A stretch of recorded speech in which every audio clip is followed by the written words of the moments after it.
በእምድብር ሀገረ ስብከት የወጣቶች የህንጸት መርሃ ግብር ተጠናቀቀ።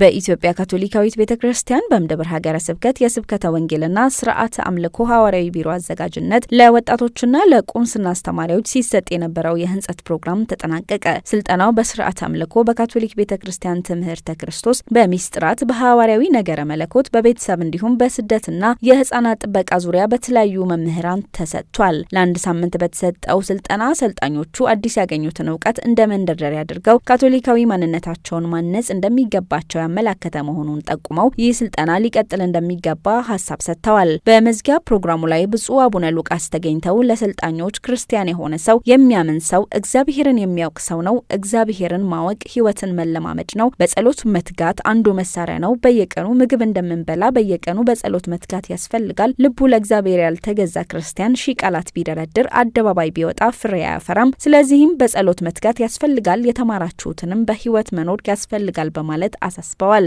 ብፁዕነታቸው አክለውም ማህበራዊ መገናኛ ብዙሃን ለመልካም ነገር ወንጌልን ለመስበክ መጠቀም እንደሚገባ የተማሩትን ትምህርት በቁምስናቸው፣ በስራ ቦታቸው፣ በቤታቸው በሚያገኙት አጋጣሚ ሁሉ ማስተማር እንዳለባቸው አበክረው አሳስበዋል። መረጃው የእምድብር ሀገረ ስብከት ማህበራዊ ተግባቦት ገጽ ነው።